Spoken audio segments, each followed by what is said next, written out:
Hey everybody, it's John, and today is day 96 on my 100-day juice feast.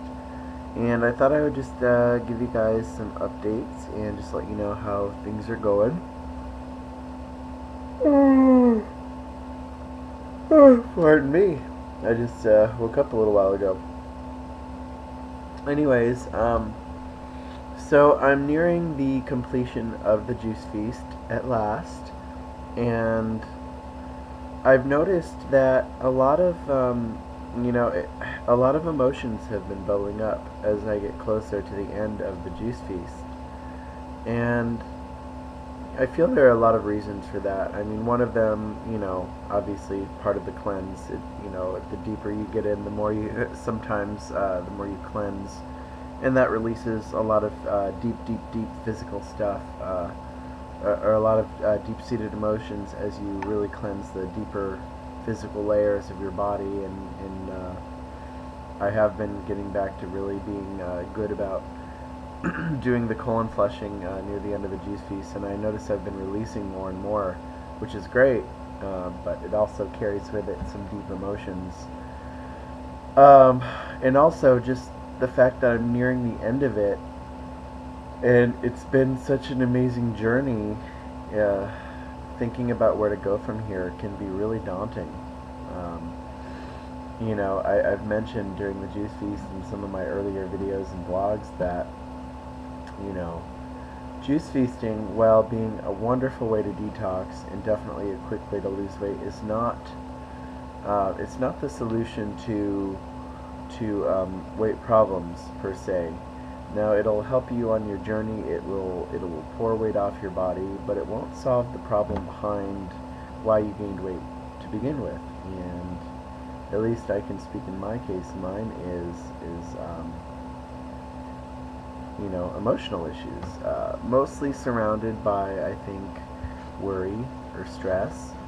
Um, and a lot of it for me, I think, surrounds money, because I get worried about not having enough money, and not having enough food, so I end up eating.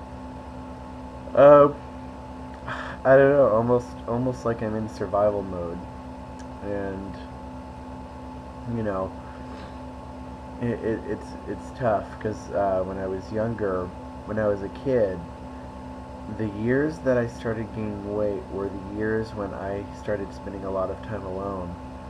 Because my parents struggled with work and financially, um, and when I was a kid during the summer, I was home alone a lot. Probably, I don't know my exact age. I was probably 8 or 9 when I started being home alone by myself. Um, and I was pretty much all summer, and I didn't have school to go to, whereas I'd get home from school and my parents would be home, or maybe I'd have a babysitter until my parents got home. But during the summer, either my parents felt I was mature enough, or they couldn't afford to get a babysitter. I don't know.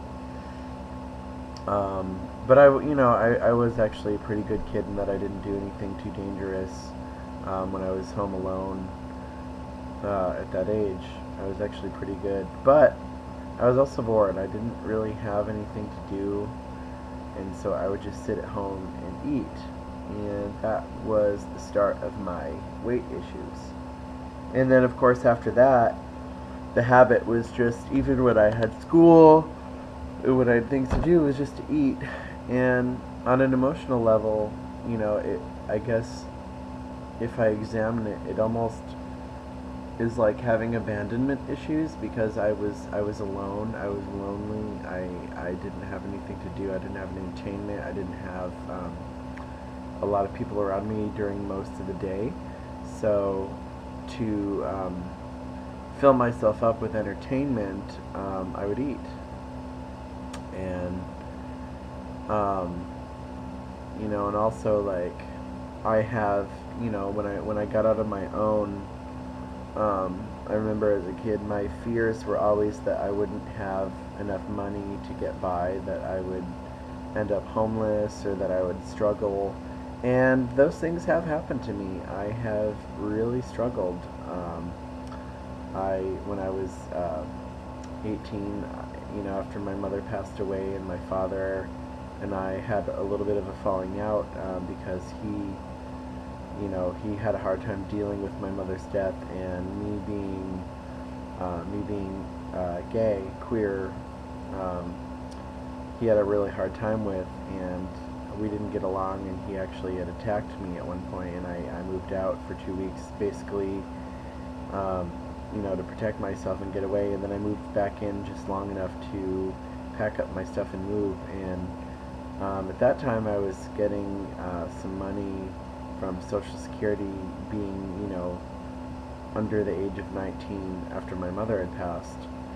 And when I moved to school in New York City, I was, getting that, and so I was able to support myself that way. And then when I turned 19, they cut off the funding, and I basically had no money. And I remember going through a 2-week period where I had pretty much no food, and for like 2 weeks I was eating like the same, not 2 weeks, it was for like a week, I ate the same food. It was like some pasta and sauce and whatever random stuff I could throw in it for like a week, and every day I would take a few bites of it. And from the age of 16 and on, that before that, I had started losing weight, and because I went vegan and I got into raw foods, and then I started gaining some weight back around after that time, because I was then eating for survival. So when I finally did get some money together, I was just eating to get by. And then I did get a large amount of money from my mother's life insurance thing, which I didn't get till a year later because I didn't realize I had a claim to it. And so I received the money, and I moved out to San Francisco, and I became involved in raw food community. And before that, actually, I got to spend a week at the Hippocrates Health Institute, where my mother had gone before she passed away. That's a whole story for another day, and suffice to say, I love the Hippocrates Health Institute and what they do, and I was very grateful to be able to spend some time there. So I spent a week there, and I saw that I really could do all raw foods. I could do 100% raw, and feel good and feel satiated. And so I had a good time there and made some friends. Then I moved out to San Francisco, and I got involved in person with the Essene Church of Christ, which is the Essene Church that I eventually was baptized and ordained through, which I'd actually started studying from that age of 16 on up.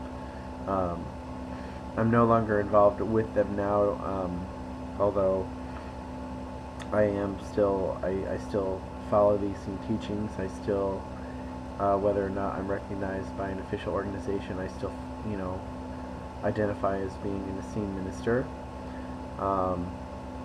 and many of my fellow Essene family that were a part of that same organization they aren't anymore either, but we are still a family. And anyways, so after I had first moved to San Francisco and I got involved in raw foods, and I had this extra money, from that insurance, I did really well, and I was eating all raw, and I was doing the Essene stuff, and I got down to 140 pounds.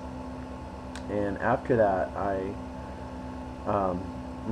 when the money ran out again, even though I was working a job, it was part-time, and then I got laid off,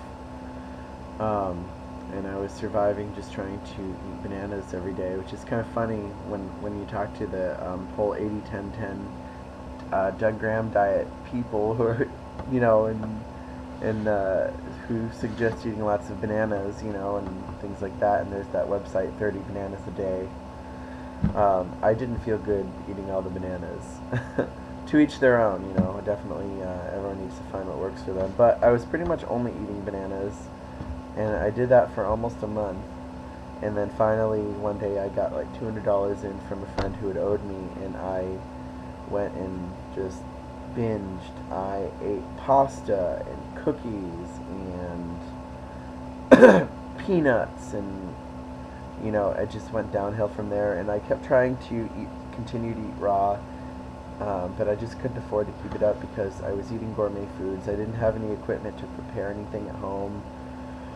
And at that point, I just kind of lost the motivation, and I was just struggling to get by. And after that, I stayed with friends and old coworkers, and I just kind of fell, and I just kind of binged and allowed myself to have all the things I had restricted myself from having when I first moved to San Francisco, because when I had moved to San Francisco, I decided to go 100% raw before I got there, because I was so inspired being at the International Scene Gathering and listening to David Wolf and the Butanko family and Victoris Kalvinskis and Tim Trader and Sherry Soria and all these awesome people that had in those days been brought together at these scene gatherings. And so I had restricted myself from, when I moved to San Francisco, eating at all these restaurants that I was curious about and stuff like that. And then the money thing happened. So I then ate everything, and I gained weight, and then eventually at some point I ended up moving to the Scene Circle of Light, our scene sanctuary we had in Guerneville, California. And when I got there, I hadn't gained that much weight yet, but when I got there, I stuck a little more with raw foods again, and I had access to a juicer there, so I started juice feasting. And again, though, at some point, because I had gotten more money around that time too, the money, after it ran out, I started gaining weight again, and I wasn't working. So long story short, I've got a cycle of having money and not having employment, or having employment that didn't earn enough money. And I'm at a situation now where back in June I quit my retail job that I really hated, I went to work and I would be stressed and I would feel like I just wasn't living my path, and I gained a lot of weight. And when I quit the job, I went through a period of kind of recovery from that, and some massage work that I was going to do had fallen through around the same time too, and I had plans, of cleansing before that, and then I got really sick, and so right now I'm working, I'm doing massage. I'm not working as much as I'd like to be in my private practice or in the places that I work, although it is building up now. I am getting more clients there. I picked up an extra shift at one of the places that I work, and I'm getting calls from another place to do some on-call work. And my private practice is I'm getting some new clients, which is good. So I'm getting there, and I guess I'm in a place now where I am more mature. I do have more experiences, and I realize what my issues are. But realizing them, it is the first start of it. But actually working through them is another thing. It's hard, and I'm doing the best I can right now to motivate myself and fill my life with supportive people and motivation. And I'm gonna do it. I'm going to do it this time, and I'm supporting myself, going to raw food potlucks and joining online support groups like Raw Food Rehab, which is amazing, and definitely the least drama of any of the forums I've been on. And then there's just building my business and following my path and getting back to my Essene roots and practicing my daily meditations and connecting with other Essenes and other spiritually like-minded people, and also getting back to my journey in raw foods. And I have a lot of experience with it, and I have a lot of things to share about the ups and downs and what has worked for me and what hasn't, and I've met some amazing people over the years. And when I look at where I am now to where I could have been, I do have some regrets. Although I at the same time realize that I'm very lucky to be where I am and to realize where I am, and that I have the skills to do what I need to do, and I'm filling my life with the kind of support that I need to do this work. Because I felt ever since I really got going on my self-realization when I was 16, that my journey in life, which realized even more when my mother got cancer and was dealing with trying to heal from that, culminating in her death while she was taking the Living Foods journey, which her her death, she had actually, just to give a brief synopsis, she had had chemotherapy and radiation and stem cell transplants, and finally she went to the Hippocrates Health Institute, where she did very well, and she went from barely being able to walk 2 miles, or sorry, 10 feet, to being able to walk 2 miles with short breaks.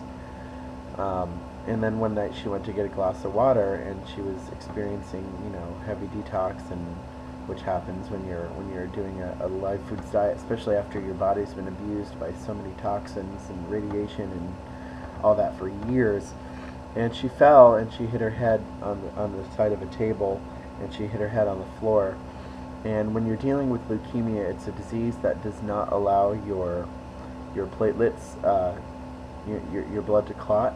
You don't have that many platelets. Your white blood cells kind of take over, and so it caused internal hemorrhaging in the brain.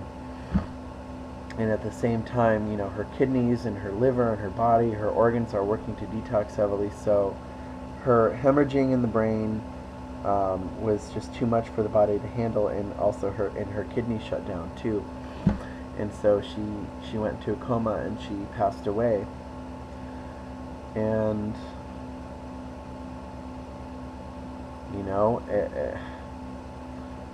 it's really sad, because I do believe that if she had not had that fall, that she would have completely recovered. And I have made my peace with that and her passing. And it didn't make me believe any less in raw foods or raw food healing, living foods, because I know that it works, and it did work for her.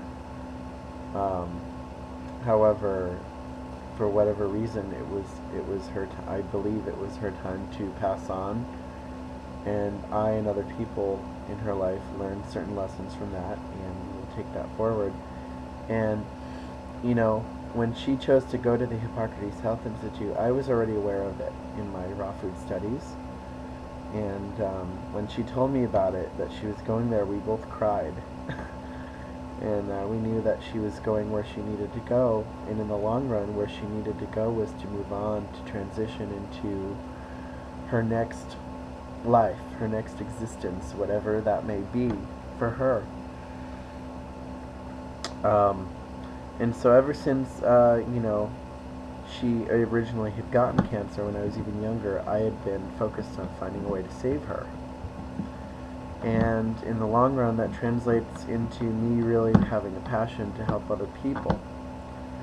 And for me to help other people, I need to first help myself, and I need to get myself together, because I want to be an example for people in this journey of healing. Because there are too many people out there in the healing community, in the raw food community, that are out there, and they're not honest with what they're doing, and they're trying to make a living, and they're selling supplements, and they're doing this and that, and that's admirable in its own way.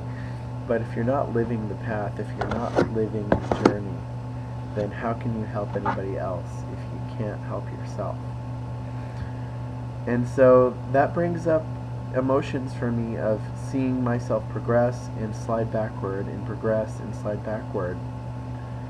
But I feel like I'm at a point now where I'm going to move forward, and I'm going to take all those years of experience of trying, running up the hill and then rolling back down again, and running up the hill and sliding down again, to turn it into strength and use that experience to grow from, because I've come to a place of realization of what my issues are, and I'm taking the necessary steps to get out of it, and I'm motivating myself to be back on the journey.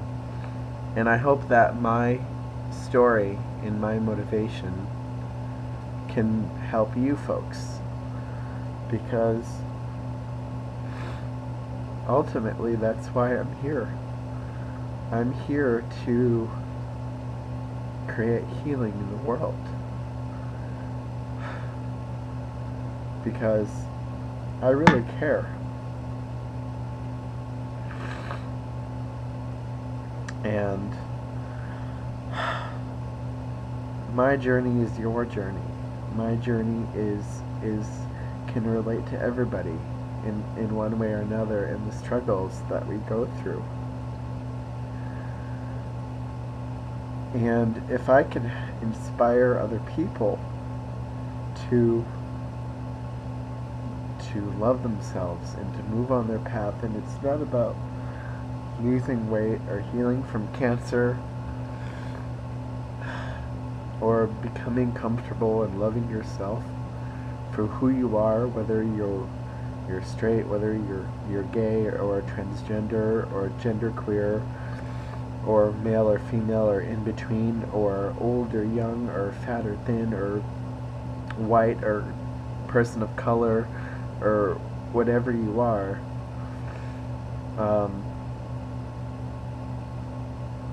I just want to send my love and relate my struggles, and would like to share my healing with the world.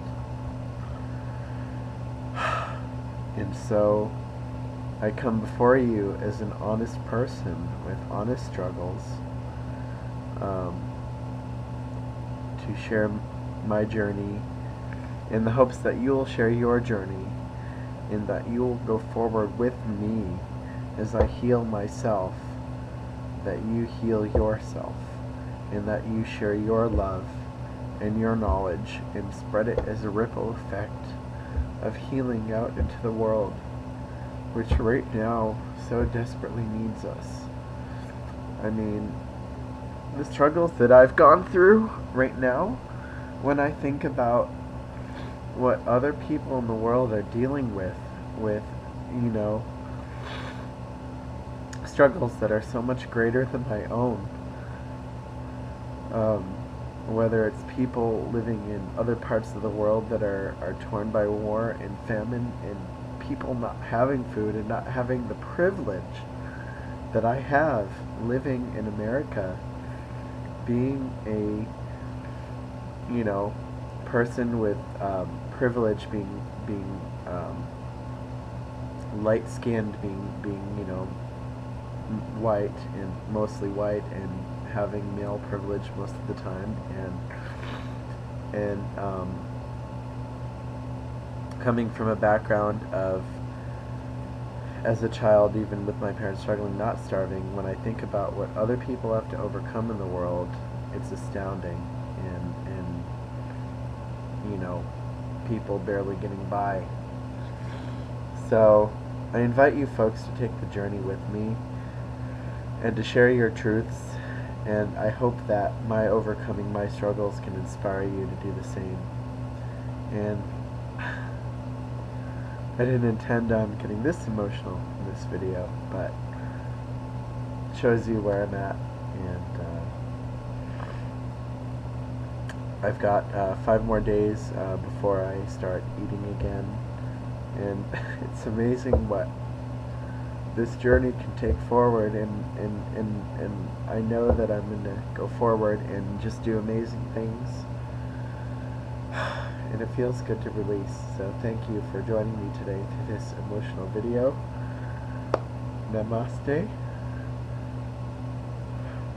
I send my love to you, and I look forward to the journey ahead, and may peace be with you all, my brothers and sisters and family. See you soon.